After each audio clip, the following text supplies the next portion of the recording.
Shalom saudaraku kasih di dalam Tuhan. Selamat pagi, selamat bergabung kembali bersama saya Brother Tony. Di mana di renungan pagi ini saya mengangkat suatu tema bumbu sedap khotbah, yaitu bicara tentang berkat. Mari kita berdoa terlebih dahulu. Tuhan, kami sungguh bersyukur bahwa setiap hari selalu Engkau menyediakan banyak anugerah-Mu untuk kami, Tuhan. Di mana anugerah-Mu itu memimpin kami semakin mengenal Engkau dan akhirnya kami semakin bertekad untuk mengasihi Engkau. Tapi Tuhan, di hati kami, sifat dasar kami, melainkan masih saja kami belum mau bertekad bulat untuk membalas kasih-Mu. Kami hanya ingin menikmati berkat-Mu tanpa kami ingin bertekad, sungguh ingin membalas kasih-Mu. Tuhan, kiranya lewat renungan pagi hari ini hati kami dikuatkan, hati kami dibukakan kembali. Kiranya Roh Kudus-Mu Tuhan menjamah hati kami, agar kami selanjutnya Tuhan beroleh kekuatan yang daripada-Mu, karena Roh Kudus-Mu bekerja di dalam hati kami, untuk kami ingin Tuhan membalas kasih-Mu. Dalam nama Yesus kami berdoa. Amin. Saudara, dua renungan sebelumnya yang pernah saya sharingkan yaitu dengan tema sering minta berkat, tanda belum matang rohani, dan satu tema lagi bicara tentang Tuhan tidak pernah obra berkatnya. Dua tema ini sangat membantu sekali karena memang renungan pagi saya ini sifatnya itu memang berkaitan satu renungan dengan renungan yang lainnya, sehingga secara nantinya saudara akan semakin mendapat gambaran yang lebih lengkap lagi. Semoga pengenalan kita akan Tuhan juga semakin lengkap lagi. Mari saudara kita baca terlebih dahulu di 2 Timotius 4 ayat 3-4. Katakan, karena akan datang waktunya orang tidak dapat lagi menerima ajaran sehat, tetapi mereka akan mengumpulkan guru-guru menurut kehendaknya untuk memuaskan telinganya. Mereka akan memalingkan telinganya dari kebenaran dan membukanya bagi dongeng. Firman Tuhan, ya dan amin, di mana Tuhan mengilhami para hambanya menuliskan firman ini. Alkitab ini diberikan kepada kita untuk memperbaiki hidup kita. Saudara, dengan tema hari ini, bumbu sedap khotbah, yaitu bicara tentang berkat. Ya, kembali lagi saya ingin jelaskan bahwa kadangkala saya mengungkapkan suatu perumpamaan-perumpamaan di dalam sharing saya, yaitu supaya kita lebih mengerti lagi makna dari Alkitab itu sendiri. Nah, bicara tentang bumbu sedap, tentu saudara akan makan sesuatu makanan, tentu harus sesuai dengan selera saudara. Contohnya kita orang Indonesia, tentu kita sudah terbiasa sejak dari kecil. Semua bumbu, semua makanan yang kita makan itu kita kepengen bumbunya ini terasa benar-benar sedap sekali. Artinya benar-benar berasa sekali. Ya, contoh ibarat kata makan itu kalau nggak ada garam, nggak ada bumbu-bumbu yang lain itu, wah kurang sedap. Nah, demikian juga mungkin khotbah. Ya, khotbah akan kurang menyenangkan kita, kurang membuat hati kita merasa damai. Mungkin juga suatu khotbah akan membuat kita menjadi jenuh, ngantuk mendengarnya, atau mungkin membuat hati kita merasa tidak suka karena pada saat itu kita merasa ini pendeta sedang menghakimi saya, ini pendeta sedang ngomongin tentang dosa saya dan segala macam. Ini yang terjadi saudara di saat kita mendengar khotbah. Tapi kalau khotbah itu berbicara tentang Tuhan akan berbuat sesuatu untuk kita, berbicara tentang penghiburan, ya itu mungkin si pengkhotbah akan berkatakan, oh Tuhan mengasihi kita. Kadangkala hari ini saya agak sedikit merenungkan, wah kadangkala Tuhan itu seperti ibaratnya saudara, ini maaf kata, mungkin tanpa sadar kita malah merendahkan derajat Tuhan. Seakan-akan Tuhan itu seperti seorang pembantu pelayan kita. Bayangin saudara. Pada saat kita berdoa, ya kelihatannya rohani bahwa kita berkata, Tuhan tolonglah ampuni dosa-dosa saya, sucikan hati saya dari segala macam dosa, dari segala macam kemunafikan dan segala macam. Nah, ini doa yang memang satu sisi kelihatannya rohani karena kita mengagungkan Tuhan bahwa hanya Dialah yang bisa mengampuni dosa. Tapi saudara, selanjutnya di dalam doa kita, kalau kita ingin diampuni dosa kita, disucikan hati kita dari dosa kita, kenapa selanjutnya doa-doa kita, angan-angan kita, pikiran kita malah lebih condong lagi Tuhan memberkati kita? Harusnya kalau yang namanya Tuhan mengampuni dosa kita, menyucikan hati kita, itu ibarat kata kita keluar dari kegelapan, ditolong oleh kuasa Tuhan, dilepaskan dari kuasa kegelapan, masuk kepada terangnya yang ajaib. Dan kepada terangnya yang ajaib itu berarti hidup kita harus memuliakan Tuhan. Apa yang dikatakan memuliakan Tuhan? Kata Paulus, apa yang pada saat engkau makan, kalau engkau makan atau engkau minum, atau melakukan segala sesuatu, harus memuliakan Tuhan. Nah, ini berarti kalau kita ingin Tuhan menyucikan hati kita, ya seharusnya jangan lagi kita mengharapkan selalu condong Tuhan berkati kita. Tapi memang berita ajaran seperti ini kalau terus diberitakan, di-sharingkan di gereja, di mimbar gereja, mungkin tidak ada orang yang mau datang ke gereja. Mungkin ada orang akan mulai seperti tertekan. Karena sebelum dengar khotbah, mereka akan merasa, sebentar lagi entah kita akan dengar khotbah yang seakan-akan sedang mengorek-ngorek kelemahan kita. Sedang mengorek-ngorek kita punya hati yang belum berkenan di hadapan Tuhan. Ya kembali lagi saudara, kalau hati saudara luka, kalau tubuh kita luka, kalau mau diobatin, mau gak mau kita harus merasa sakit dulu. Kalau kita bilang Tuhan menyembuhkan, oleh bilurnya Tuhan menyembuhkan kita, tidak ada yang namanya kalau mau disembuhkan, itu tidak merasa sakit. Bilur Tuhan menyembuhkan kita, pada saat kita pengen disembuhkan, kita harus sakit.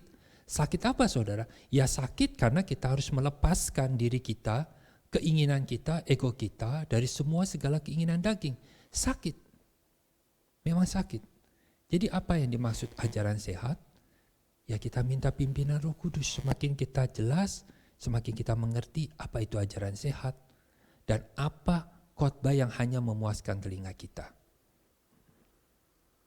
Sebagai seorang pengkhotbah, kembali lagi saya diingatkan, harus mengingatkan diri saya sendiri bahwa di mana hartamu berada, di situ hatimu berada. Kalau saya lebih fokus ke jasmani, pasti khotbah saya ke arah sana. Yaitu menekankan kebutuhan jasmani. Sekalipun di awal-awalnya saya seakan-akan berbicara hal-hal yang rohani. Seperti kita harus pikul salib, kita orang Kristen harus benar-benar bekerja untuk Tuhan, melayani Tuhan. Kita harus rendah hati, kita harus memohon terus Tuhan menyembuhkan hati kita, menyucikan hati kita dari segala dosa. Itu hal yang rohani. Itu di awal khotbah saya. Tapi di tengah dan bahkan sampai akhirnya, kalau hati saya itu, harta di hati saya itu adalah jasmani, maka tentu isi khotbah saya nantinya ujung-ujungnya ya ke arah sana lagi. Seorang pengkhotbah memang mau tidak mau saudara harus kita punya prinsip ini, yaitu mendorong jemaat memprioritaskan hidupnya hanya, perhatikan saudara, semata-mata untuk Tuhan. Tidak ada pilihan lain. Karena di mana hartamu berada, di situ hatimu berada. Kalau hartamu apa? Ya kamu akan mengasihi harta itu. Seorang pengkhotbah memang harus membimbing jemaat untuk mengerti kehendak Tuhan. Untuk mengerti kehendak Tuhan ini memang tidak enak. Karena yang kita pengen mengerti kehendak Tuhan. Kalau saudara mau melakukan kehendak Tuhan, ya harus ngerti kehendak Tuhan. Kalau mau mengerti kehendak Tuhan, ya harus banyak belajar. Merendahkan hati. Mau dibentuk oleh Tuhan sendiri dan mau dipimpin oleh Roh Kudus. Jadi kalau mau mengerti kehendak Tuhan, ya udah, kita harus stop. Stop untuk hanya mendengarkan khotbah bahwa Tuhan dapat berbuat sesuatu untuk kita. Namanya kita mau melakukan kehendak Tuhan, ya kita harus banyak mendengar khotbah. Khotbah yang membuat kita mengerti apa yang harus kita lakukan untuk Tuhan. Bukan sebaliknya, apa yang Tuhan harus lakukan buat kita. Jadi jemaat memang harus diajar untuk mengalihkan nilai-nilai hidupnya pada kebutuhan rohani. Tidak boleh kepada lahiriah. Nggak bisa berdiri di dua perahu. Nggak bisa. Ini prinsip tanggung jawab seorang pengkhotbah dari segi rohaninya. Ketidakmatangan rohani, saudara, di Alkitab erat hubungannya ketidakmatangan rohani dengan hal-hal yang duniawi atau hawa nafsu. Contoh di 1 Korintus 3 ayat 3 dikatakan, kenapa kamu adalah manusia duniawi karena masih iri hati, masih ada perselisihan. Yaitu kalau di gereja masih ada iri hati atau hidup kita masih ada iri hati kepada orang-orang yang mujur hidupnya, kepada orang yang sukses, akhirnya kita mulai tergoda, akhirnya kita mulai juga berkata, Tuhan saya butuh berkat-Mu. Itu tandanya kita masih manusia duniawi. Efesus 4 ayat 22 dikatakan, setelah kita kenal Tuhan, belajar kenal Kristus, harus tanggalkan manusia lama yang memenuhi kebinasaannya oleh nafsunya yang menyesatkan. Jadi orang Kristen harus ke arah sana.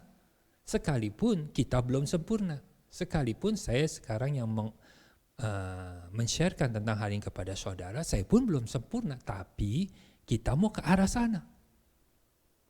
2 Petrus 1 ayat 4 dikatakan, kita menerima berkat-berkat dari Allah, janji-janji Allah, yaitu supaya kita bisa ambil bagian dalam kodrat ilahi. Harus punya hati yang seperti Yesus miliki, dan luput dari hawa nafsu dunia yang membinasakan dunia. Yakobus 4 ayat 3, kamu tidak berdoa tapi tidak dapat apa-apa ya karena doamu hanya untuk memuaskan nafsumu. Memang saat kita hidup kita tanpa Yesus, tanpa sadar dunia membantu kita, bahkan dunia membentuk kita dengan konsep-konsep wajar. Maka akhirnya demi pemenuhan hawa nafsu kita merasa wajar-wajar saja. Kalau misalkan di gereja nih saudara bicara tentang berkat, ya wajar dong, kan semua orang datang ke gereja pengen dihibur, dikuatkan. Kan memang Tuhan mau memberkati kita. Ini konsep-konsep nilai-nilai kewajaran yang kadangkala kalau terus ditekankan ke arah sini, ke sisi ini, maka kita akan menjadi tersesat. Tanpa sadar kita mulai membuka ruang yang besar, pintu masuk yang besar, seluas-luasnya untuk hawa nafsu kita menguasai kita lagi, dan tanpa sadar kita terseret kepada dosa. Saudara, dari Lukas pasal 15 ini tentang anak yang hilang dikatakan, kita patut bersukacita, ini Bapa mengatakan, dan bergembira karena adikmu yang telah mati dan menjadi hidup kembali. Sukacita Tuhan yaitu melihat pertobatan kita. Dari motivasi yang salah dalam beribadah dan melayani Dia. Tapi saudara, kita mau memperhatikan sukacitanya Tuhan atau Tuhan memperhatikan sukacitanya kita? Saudara beribadah pengen saudara yang bersukacita atau Tuhan yang bersukacita? Kalau anak yang sulung, awal-awalnya dia memang taat, dia melayani bapaknya, tapi terakhir-terakhirnya ujung-ujungnya dia merasa tidak puas juga. Kok bapak tidak memberikan berkatnya buat dia? Jadi kepuasan sejati kita itu yang mana saudara? Kepuasan karena kita selalu ikut bersama Bapa, mengikuti kehendaknya, atau kepuasan kita itu kalau Bapa membalas kebaikan kita?